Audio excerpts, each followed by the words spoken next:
Are you on the RCR mailing list? Never miss a beat of the news and hard-hitting stories you've come to know and love. Stay in the loop. Visit realitycheck.radio/email. Welcome back, everyone. You're listening to the Up Your Brave show here with Natalie Cutler-Welsh on Reality Check Radio. My next guest is Faye Lawand, and we are going to be talking about the unexpected link between inner turmoil and chronic health conditions. Welcome, Faye. Hi, Nat. It's so nice to be here. Thank you. It's so good to see you after so long. Totally. For those of you that don't know Faye, Faye is not your average expert. She's actually a go-to guru for smashing internal conflicts and feeling like yourself again, or for the very first time. Imagine having 3 burnouts and turning that chaos into a powerhouse of healing wisdom. That's Faye's story. Hailing from the Middle East and having called 13 countries her home, Faye has been around the block, and burnout knows no boundaries in her world. So picture this, her first burnout hits on a Caribbean island. You know the place people go to escape stress, not find it. And then the Israeli invasion of Lebanon in 2006 becomes a turning point, sparking Faye's deep dive into the world of internal conflicts.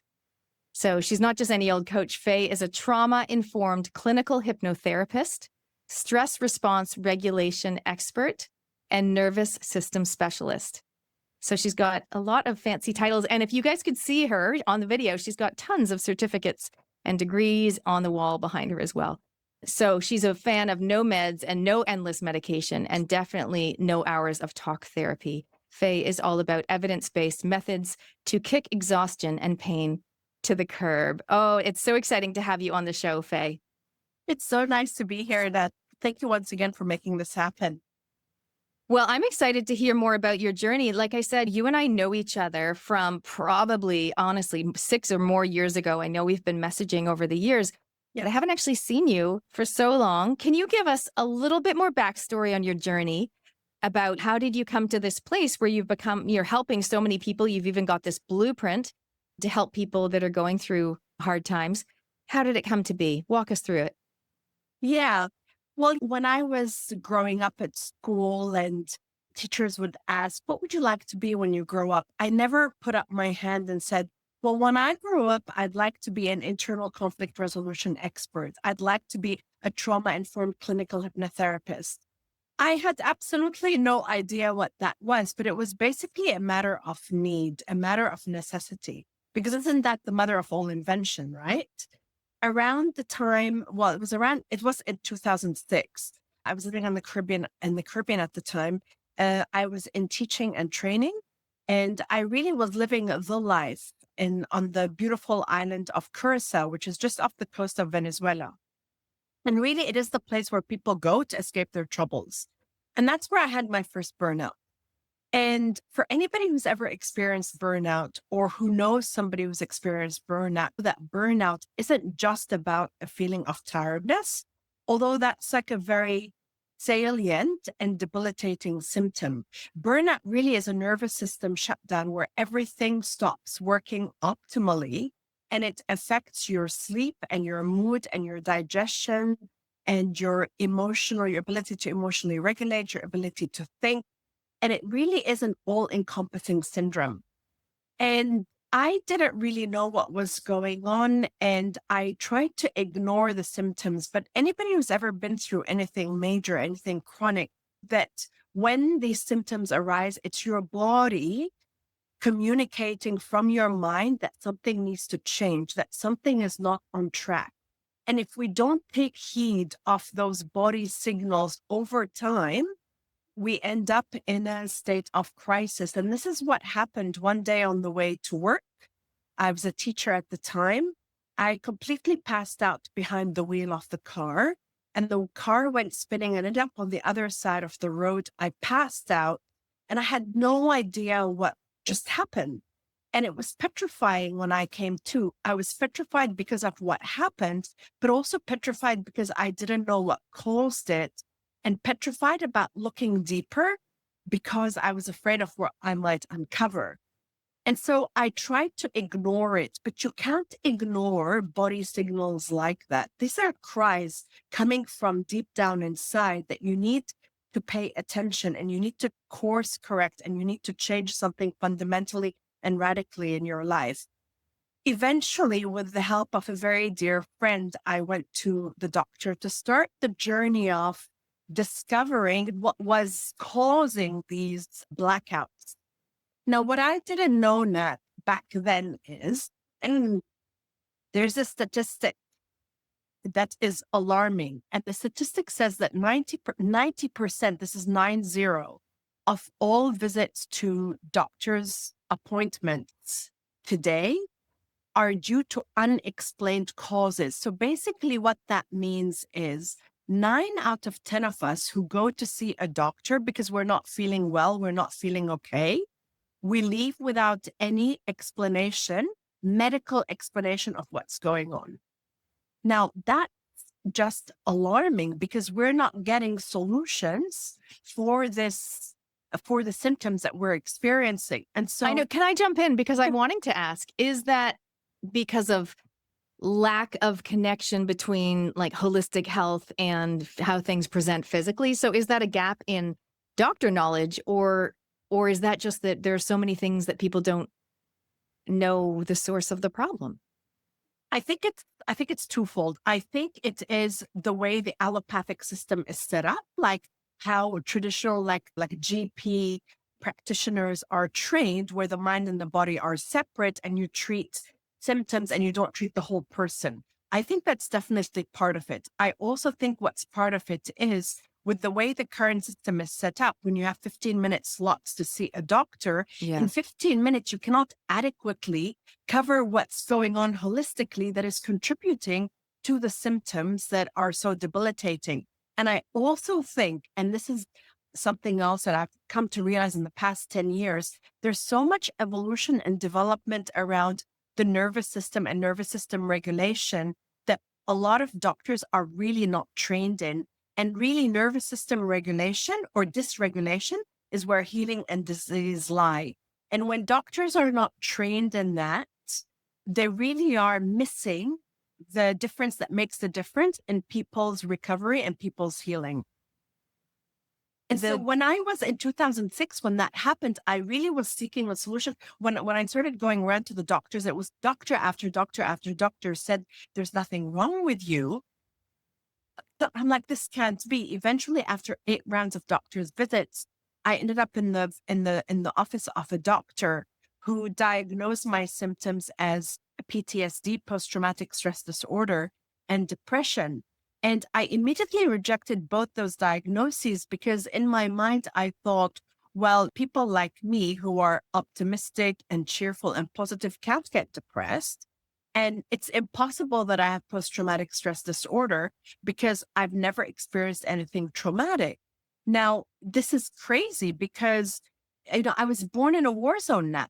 I was born in conflict. I was born in turmoil. And sure, I left the area of conflict early, but my nervous system from an early age was wired and imprinted on chaos and confusion and turmoil. And so it's no surprise that many years later, because of a series of overwhelming life events and life experiences, the body started shutting down and the nervous system started shutting down. And so what really started this journey back in 2006 was with that diagnosis, the only thing on offer was medication, so antidepressants, and working like with a psychoanalyst. And it was an immediate no to the medication, an immediate no, because intuitively, I knew that that was not the path forward. I knew nothing about what I know now, the mind-body condition. And with the therapy, I thought, well, there is some kind of merit to what the doctor was saying, that could be a relationship between psychological stress and the body behaving this way. So I went to two therapy sessions only. And then I never went back because it was every time I'd go, I'd leave, I'd end up feeling worse than when I walked into that office because we're going round and round and round, talking about how unhappy I was and how unwell I was feeling.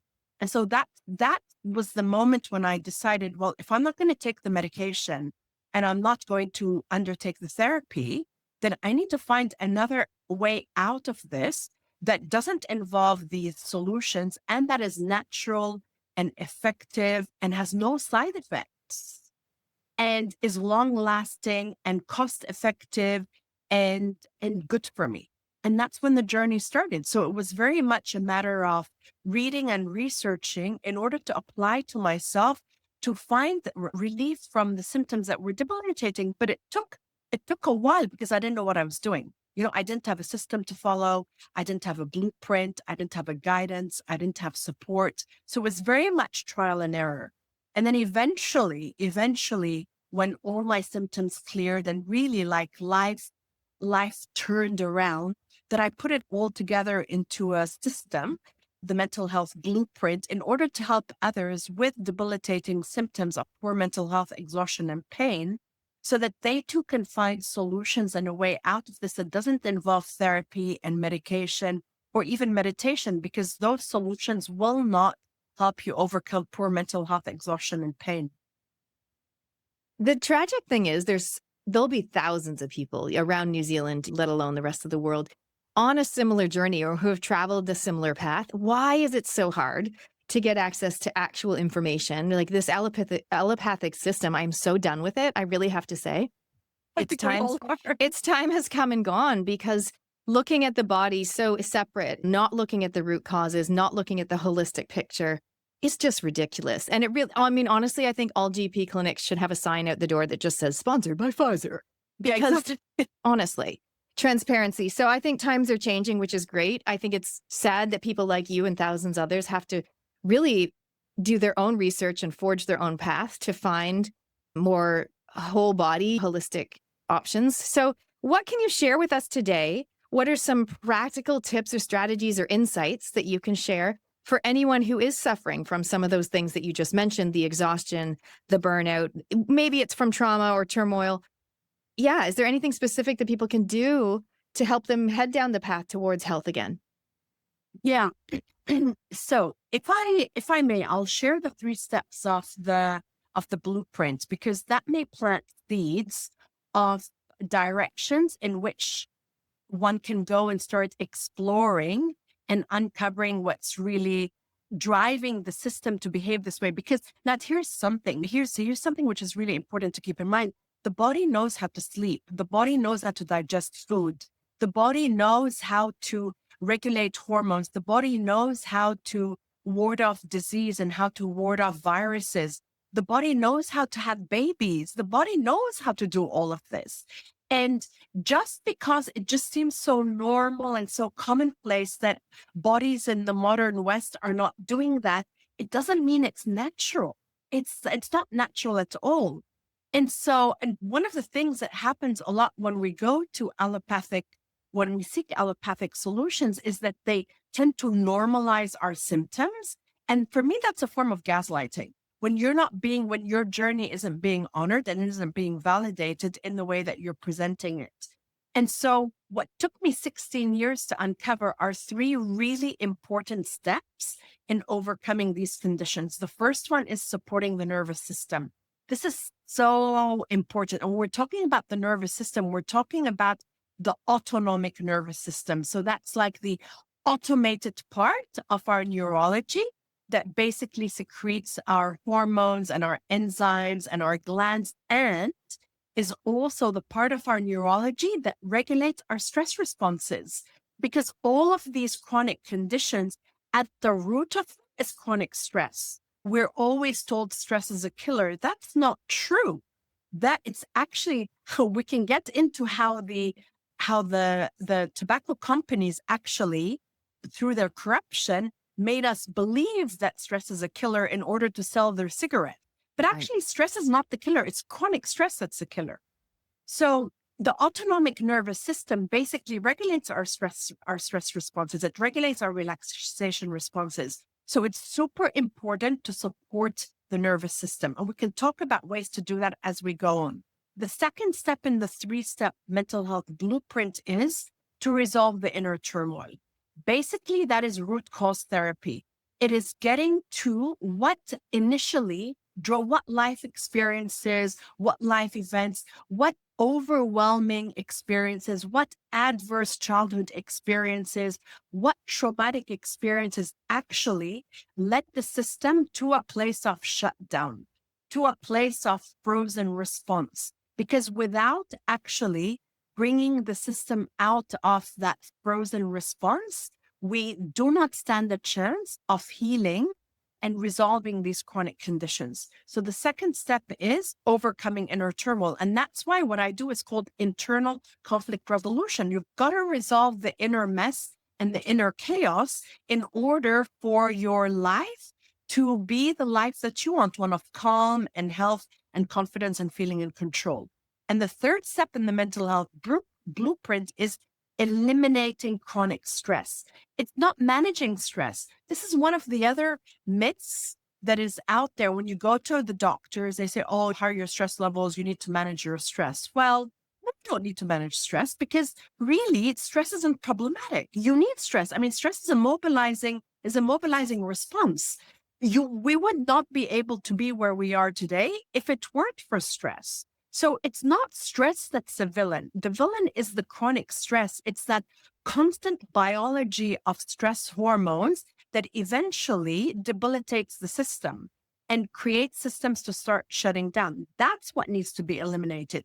And part of eliminating the chronic stress is educating ourselves on the advantages of stress and the new science of stress. Because there's a lot of research now since like 2009, 2010 out of Stanford University through the work of Kelly McGonigal and her colleague Alia Crum around the new science of stress and the new stress responses and how with our mindset, we can actually channel the stress hormones that are secreted during stressful situations to produce a different biology that is more resourceful for us so that the body isn't constantly churning these stress hormones that over time can really wear down the system. So again, those 3 steps of the mental health blueprint to overcome these chronic conditions is support the nervous system, overcome inner turmoil, and eliminate chronic stress. Yeah, I mean, you make it sound doable, but it also sounds like a bit of a journey. Is it a journey? Is it like a certain process, and do we need to do them in order? Well, I mean, look, it's not a quick fix, but it is extremely efficient, extremely rapid, extremely effective. And now, because I've perfected it over the years, it actually has become quite fail proof.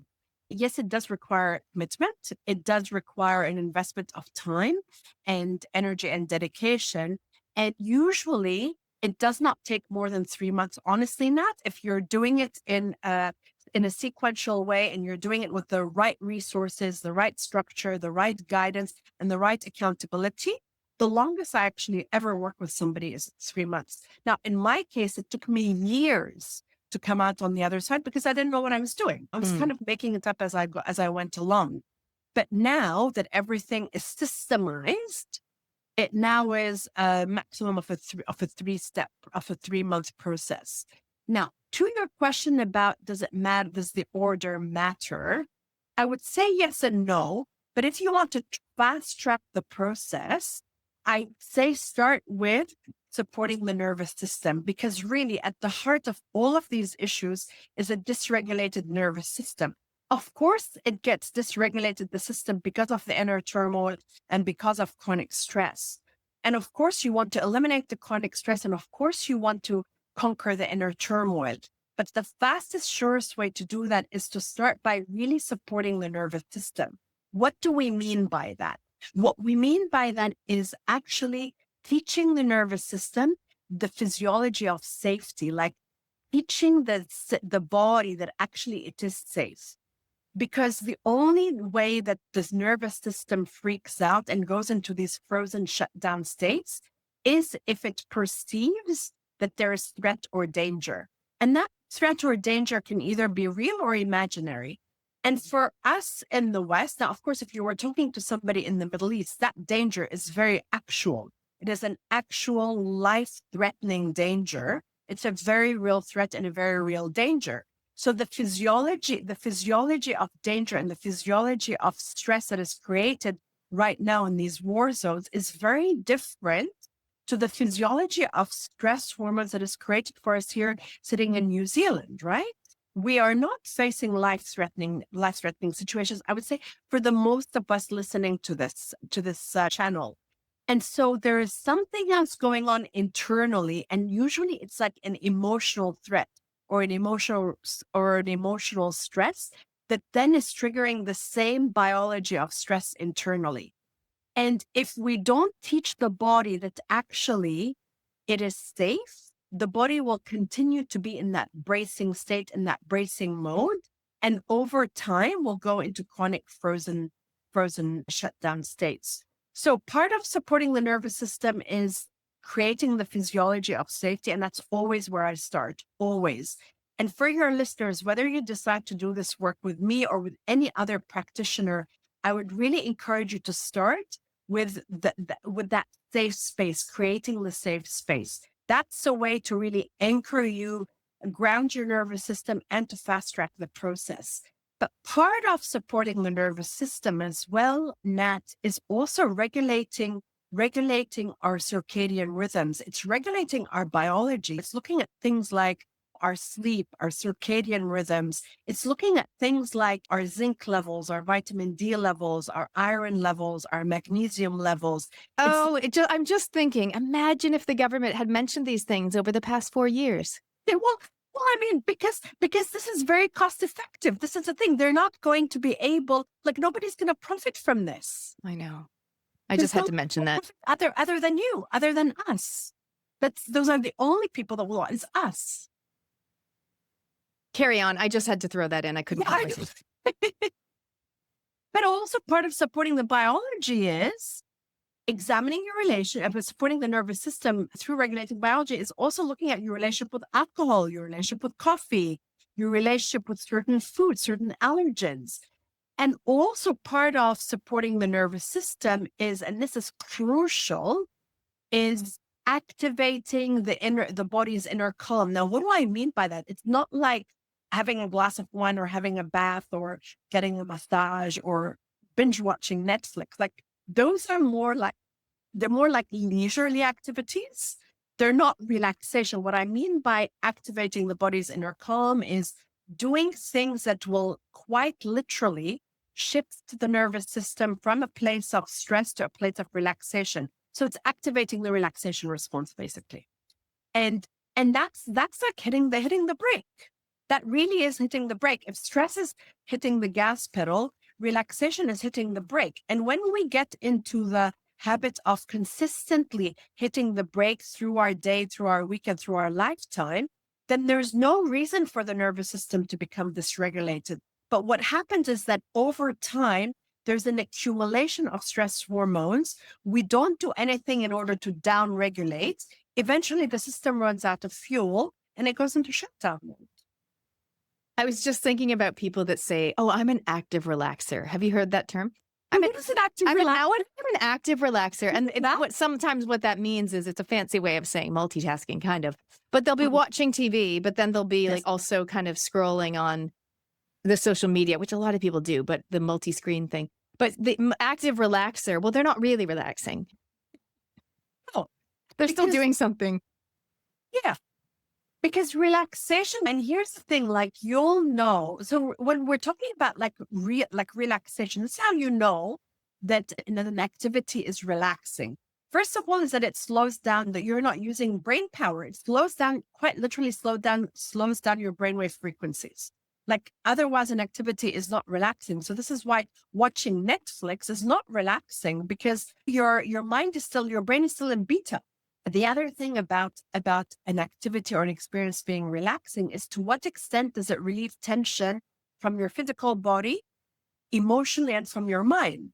And so, yes, this is why like a massage can be for a short period of time relaxing, because it releases tension from the muscles. But if there's still emotional tension or mental tension, you're not going to reap the full benefits of a system being in relaxation mode where you're living your life with calm and confidence as a default, right? Because you can be on that massage table, either you're passed out from exhaustion or your mind is still racing. You could still be planning your menu, planning the day ahead. You could still be ruminating. So that's not real relaxation. So relaxation really is what we do in order to release tensions from the body, the emotions, and the mind. And some of the most effective ways to do that are using the body. So, for example, vagus nerve exercises, incredibly powerful. Anything embodied, any embodied practices, Qigong, flow yoga. I'm not talking power vinyasa like that's terrible. That actually can be injurious, but we're talking about like really embodied practices where your mind is in your body as you're moving your body and the energy is flowing through your body. And any type of somatic practice that's how you activate the relaxation response. And somatic practices are basically now the proven methods for resolving trauma, because as we know, trauma isn't in the event. It's not what happens to you.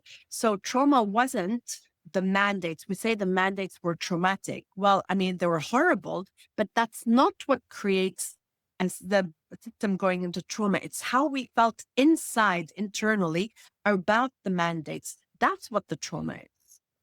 And so somatic practices now are been proven as the way to resolve trauma and to bring the body back to that place of calm and ease.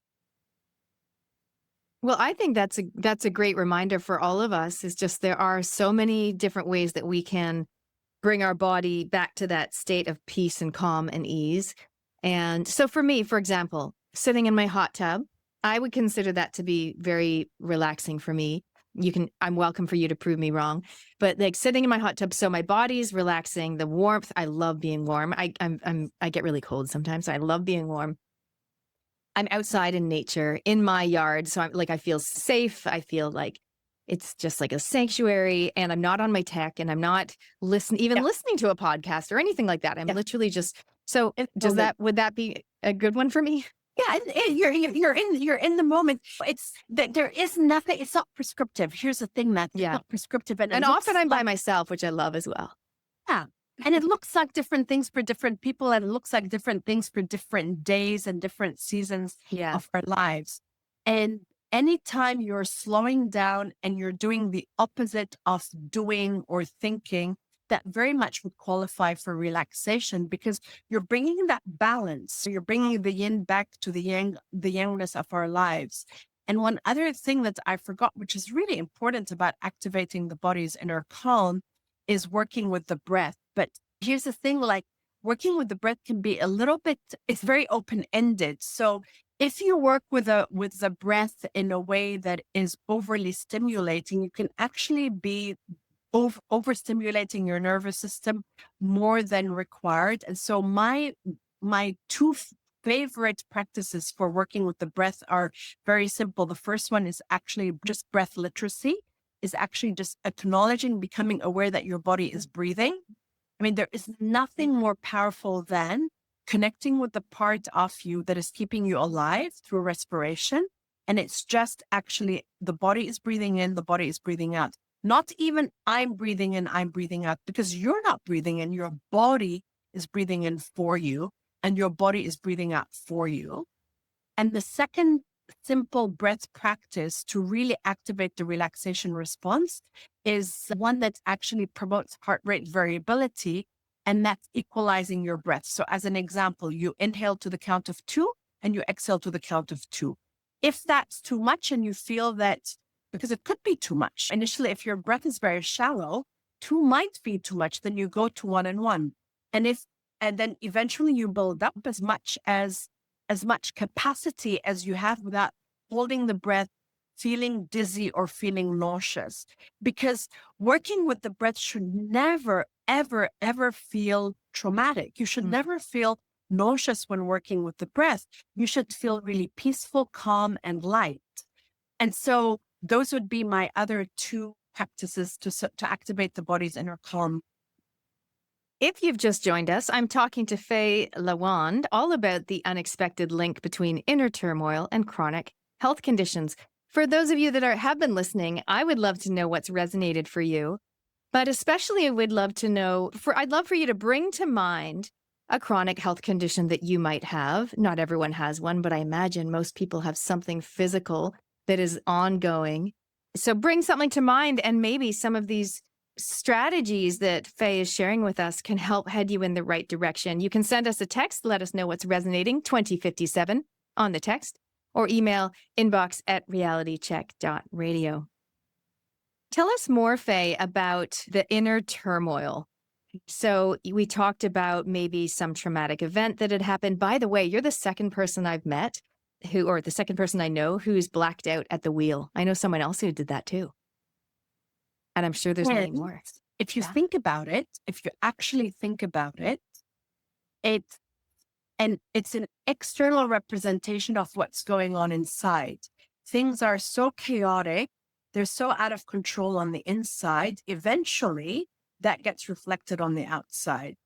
And this piece of overcoming the inner turmoil it needs to happen if you want to overcome chronic conditions and mental health issues. Like without it, nothing else is actually going to take you the distance. You can work with supporting the nervous system, you can work with stress management, but until you resolve what initially drove the body to that overproduction of stress hormones, the body will keep recreating those symptoms for you. So let me just give you an example. So how I came to uncover this. I mean, I uncovered this piece about overcoming the inner turmoil when I had my second burnout. So my second burnout came at the age of 40. At this point, I had moved to Dubai. And that's where I met my gorgeous Kiwi husband, and which is why I ended up here in New Zealand. And I had my second burnout there. I was working in a super toxic work environment, super, super, super toxic. And also, I was an Arab woman. I don't think I mentioned to your audience that I was actually born in a war zone. And that's an important piece about how I came to uncover the importance of overcoming the inner turmoil. So actually, I was born in Lebanon right before the start of the Civil War in 1975. And we left the area of conflict early, like very early. I was about 5.5 when we left. So I didn't experience consciously the war with a lot of memory, with a lot of conscious memory. And the narrative that I grew up with, which eventually ended up being my belief system, is we left the war zone early. We left the conflict early. We're unaffected by the conflict. Now, what I didn't know until much later, until I had my second burnout, is that yes, we had left the physical place of conflict early, but those internal patterns of confusion and stress and chaos carried with me over the span of my lifetime. And I took them with me as we moved from country to country. I mean, eventually we ended up immigrating to Canada. There's no conflict or confusion in Canada. There's no war in Canada. I mean, in the 80s, it was a place of peace, a beacon of peace, Canada, right? In the 80s and the 90s. But on the inside, there was so many imprints of confusion and trauma and overwhelm and chaos. And eventually it all caught up with me when I turned 40.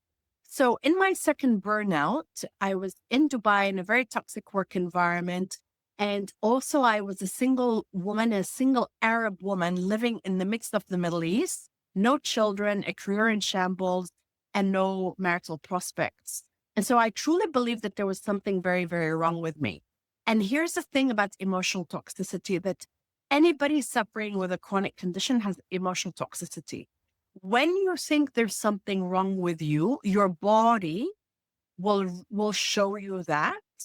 And my body ended up showing me that because my body presented precancerous cells. And when it happened, that was my biggest wake up call beyond the burnout symptoms to really, really get serious about my health and about my mental well-being. That summer that the body reproduced precancerous cells was the same summer that my mother was diagnosed with cancer and my maternal aunt died of cancer. So for me, I knew if I didn't do something radically different, the pathway, the trajectory of my future was looking quite grim. So this is when I got really serious about digging into root causes, like what really causes, like really what contributes to that, like beyond diet, beyond genes, beyond lifestyle, like what really contributes to these terminal conditions, these debilitating conditions. And that's when I came across the subconscious mind. And I don't know about you, Nat. I don't know if what you're in your journey, what it's been like. But for me in my journey, anytime something really important and transformational, when I encounter something really important or transformational, the minute that I hear the word, I actually feel a resonance in my body. The first time I heard that word, the subconscious mind, I was 40. And I felt something so powerful in my body, like that holds the promise for the relief that I'm looking for. And when I started listening and digging more into the subconscious mind, it's the part of the mind that is the storehouse of all of our emotions and all of our memories, but also the part of our mind that actually runs our body, the part of the mind that beats our heart and breathes our lungs, and how the two can actually influence one another. I thought, oh my God, I need to explore this further. And so I booked in to go see a therapist, a hypnotherapist. And she basically did for me what I now do for my clients. She didn't do it very well, though, which is why it took me so long to get better. She instructed my subconscious mind to go to the very first time in my life that is responsible for all of the chronic conditions in my present life when I was 40. And the mind is very compliant. The subconscious mind is very compliant and very obedient because it is there to serve you. It actually has your back. It actually wants you to thrive, not just survive, to thrive. Complied. It went back, traveled all the way back to the time that I was about 5.5 years old when we were fleeing the war zone. And this is in hypnotherapy. The mind showed me, it was about 2 a.m. in the morning, and we were leaving to the airport. I was like 5.5 at the time. My little brother was like 3. My little sister was 1.5. And it was, my father was called outside the country. So here's this young woman fleeing with 3 small kids, fleeing a war zone. And the airport was about 35 minutes from home. About 10 minutes after leaving the house, the bombs started. Bombs and snipers overhead. And my mom, this is in hypnosis. My mind is showing me my mom in the memory, in order to keep us children safe, she puts all of our heads underneath the seats of the car. Now, in that moment, the memory is I can't breathe. So the body thought that it was dying, it was choking. And the body went into survival mode from the time that I was 5. And that cycle had not completed. The body never got a signal that actually it is safe and the danger is over. So it kept producing and reproducing the biology of alarm and threat over the course of my life until the age of 40, until somebody told it, instructed it, that actually that time is over. That turmoil is over. It's in the past and you're safe now and it's okay to move on.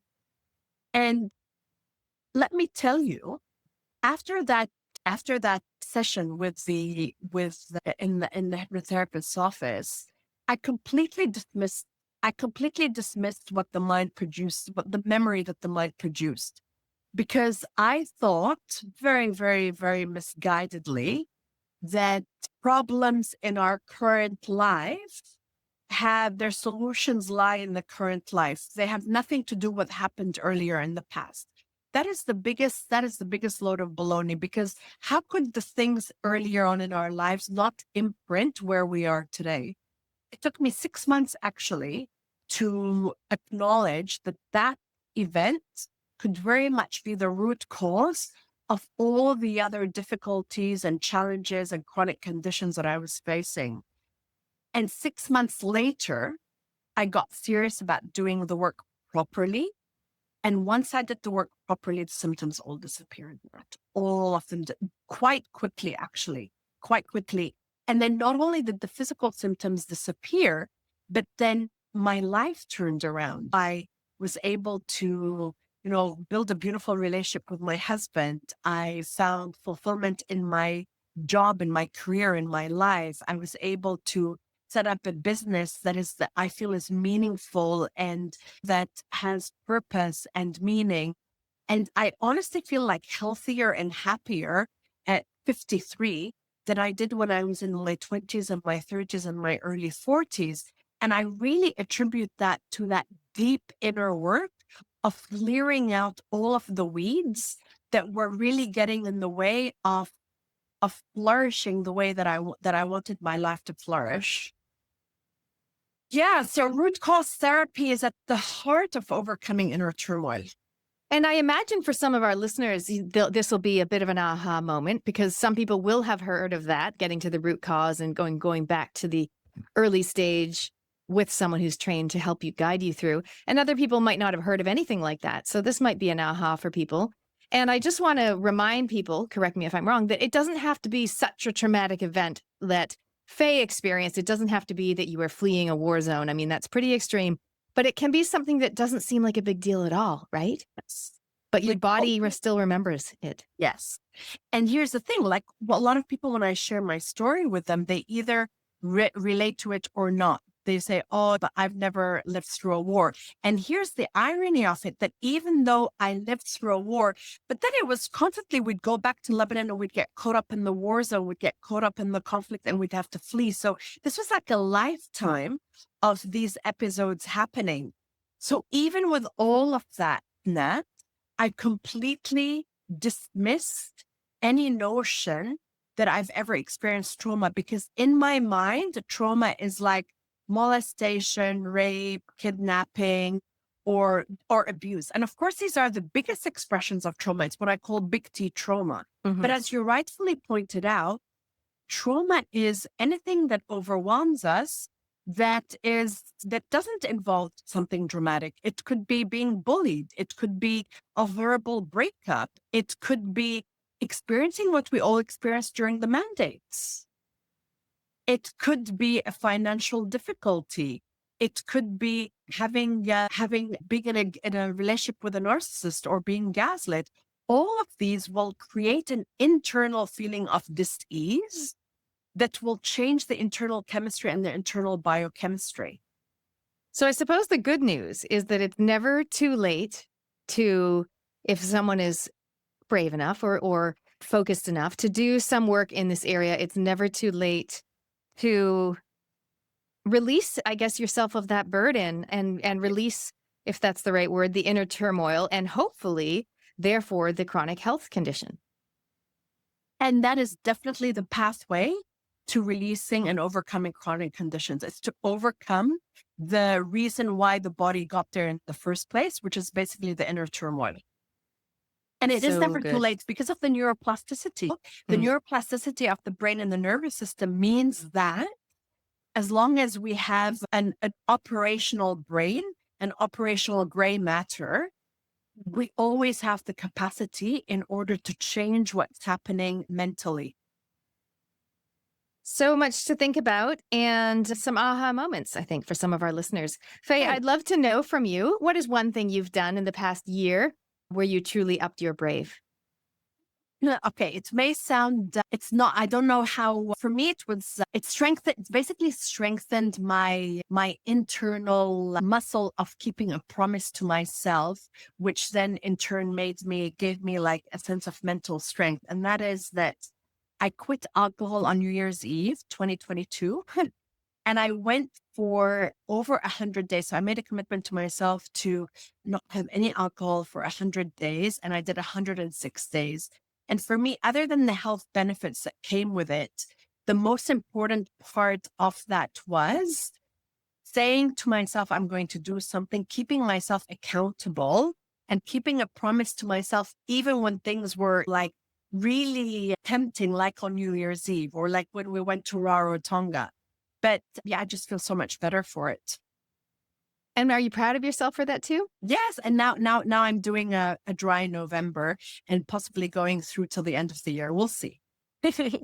Yeah. Amazing. What's on your bucket list? Anything you'd love to do, be, or experience in your lifetime, and something maybe that we can help you with? On my bucket list mostly involves travel experiences and travel destinations. And we're very much setting up our lifestyle and our lives in order to be in order to be able to do that and to live across multiple worlds. But in terms of something else that's on my bucket list is to be interviewed by two of my favorite journalists, even though they're mainstream journalists, are John Campbell and Ryan Gosling. I really enjoy their manner and their interview style. Is Ryan And- Gosling a host? Isn't he an actor? He's the one, isn't he the one off, am I mispronouncing his last name? He's on the Breakfast Show, the dark-haired guy. I just think he's got a great manner, great edge from the Breakfast Show. Okay, So okay, from I don't know AM if show. anybody in your community knows them. I would love to be interviewed by them. Okay, well, we'll put it out there if anyone knows Ryan, who's not Ryan Gosling, but hey, he can interview you too. Or maybe John Campbell, they can Yeah, it's connect John you. Campbell. Well, you know what? I would love to see them. I did get a few of my clients back in the day onto the AM show speaking about a little bit of holistic health and a little bit of getting some of this stuff on there. I even had one of my clients talking at one point about masks. This is before they did the crackdown on masks. So we got a little bit in there. But hey, if they're open to talking to someone about the root cause of health conditions, then I say bring it on. Definitely. Yes. Yeah. Amazing. What is coming up for you in the next 6 months? It sounds like you're doing some traveling. What else is coming up in terms of your business or your personal journeys, and how can people connect with you online? Yes, Nat, thanks for asking. So social media is just my name, Faye Lawand, across all the platforms. Same thing for my website. I have a few free offerings coming up before the end of the year. One of them actually is about a 3-step guide to resolving trauma, because this is absolutely key to resolving chronic conditions. I also have another free event before the end of the year about decoding dreams, because working with dreams is truly transformational to living the life that you want. And I also have in the new year a 66-day program to help you activate your body's inner calm. So all of these things that we talked about, which are foundational in supporting the nervous system to overcome these chronic conditions, together we'll be walking through it in a 66-day sequence. I think activating your inner calm. Well, all of those will be really, different strokes for different folks, but I love the idea of the dream one. That would be, I'll be like, yep. And other people will definitely be into the one about the calm. How do we find these? So my email list. So maybe if you just send me an email on social media, so Instagram, LinkedIn, Facebook, it's just my name, Faye Lawand, or shoot me an email and I'll add you to my list. Amazing. So I'm going to spell it for everyone again. So it's Faye Lawand, Lawand, correct? Yes. And actually, if your listeners would like, I actually have a 30-day nervous system well-being calendar that gives you 30 different tips, micro tips on how to support your nervous system, which is that foundational step that we talked about. And I'm very happy to make that available as well to your listeners. Shall I send you the link? That sounds great. So what we'll do is if you send me the link, because we're obviously on the radio, we're audio only. Yeah, I will put the link on the replay page, and everyone, I will also put the link. And on the same week that this airs, I'll put the link on my Facebook page, and that's pretty easy to find as well. Up Your Brave with Natalie Cutler-Welsh. And I'll put that on there with a photo of you and me, and I'll have the link, and that'll be awesome. That's so generous of you. Thank you. What I really love about that is giving our listeners some actionable tools or strategies or things that they can do to implement some of the things that you've highlighted to us today. What else would you love to share with our audience before we wrap things up? Oh, I just want to say, Natalie, thank you so much for the work that you're doing in the world. I think it's so important to have these brave conversations and to come together as a community to support our bravery muscles, right? Because really, I mean, the power of community is everything. And I think we discovered that over the past 3 or 4 years. And really, I think the only way that we can forge forward with the type of future that we all want is with a community that embraces these values. Well, thank you for those compliments. I love doing this. I love speaking to people like you, and I love the concept of flexing our bravery muscles. Yes, indeed. Totally. Amazing. Thank you so much, Faye. Is there anything else you want to mention before we go? No, thank you so much for having me. It was really lovely to connect with you and with your audience. So good to see you again, and thank you everyone for listening. Thanks for tuning in to RCR, Reality Check Radio. Do you like what you're listening to or dislike what you're listening to? Either way, we want to hear from you. Get in touch with us now. You can text us with your message to 2057. That's 2057. Or email us at inbox@realitycheck.radio. We'd love to hear from you, so connect with us today.